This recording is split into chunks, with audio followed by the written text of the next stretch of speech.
Hey everybody, thanks for joining me here today. I'm going to be doing something that I love doing. I'm going to be frying up some walleye fillets in my special homemade breading. Now there's another video on this channel that shows you how to make the breading, but just the basics here I'll give you right now. It is a combination of flour, cornmeal, and grated Parmesan cheese with some other seasonings mixed in.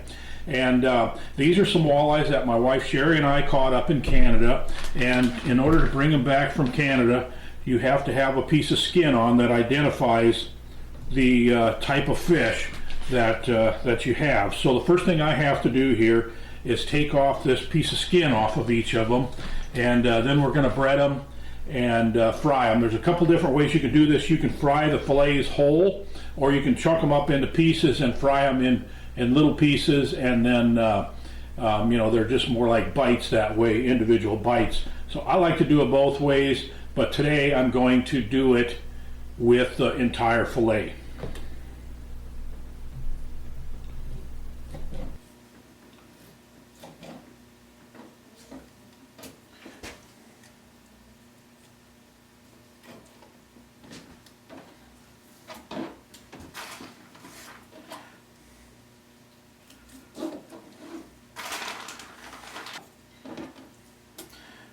Anytime you have a little bit of dark meat on the side, some of the bigger walleyes will have this dark line on there. I like to take that off because that has kind of a strong taste, especially after it's been frozen.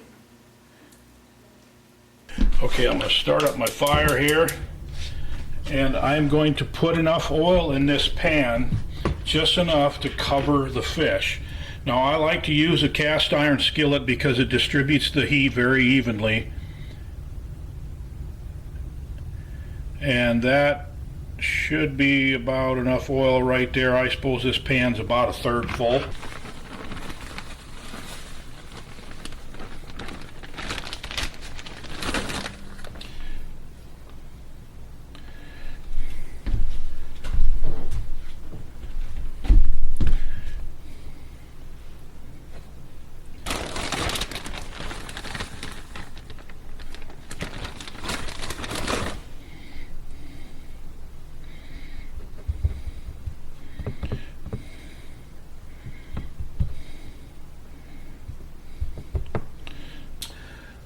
Okay, I'm going to heat up the oil to 375 degrees.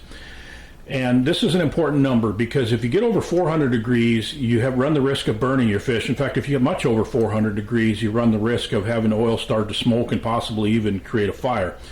If you're under about 350 degrees, then more of the oil will soak into your breading and into your fish and affect the taste. So that 375 is an important milestone. That's where you want to be.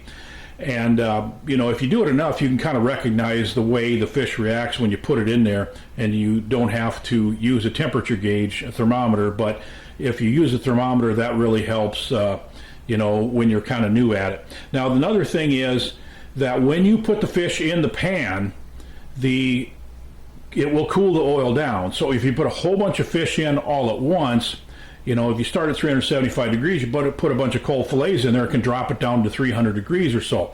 So you don't want to put them in really fast. Now the temperature of the oil will drop as you put the fillets in. And as it gets back up to about 375 to 400 degrees while it's cooking, then you can continue to add more fillets until the pan is full. And also, I will start to turn these fillets when they start to look brown. If they're nice and crispy on the bottom, then I'll just roll them over, and so I get an even, thorough cooking throughout. And you don't want to cook them so much that they get dried out.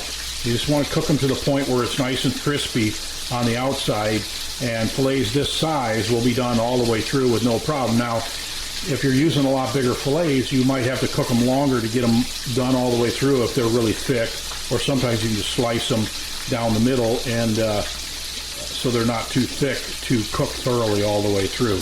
All right, here is my favorite walleye, and it will be your favorite too. It is crispy and flaky and delicious. Crispy on the outside and moist and tender on the inside. Give that recipe a try.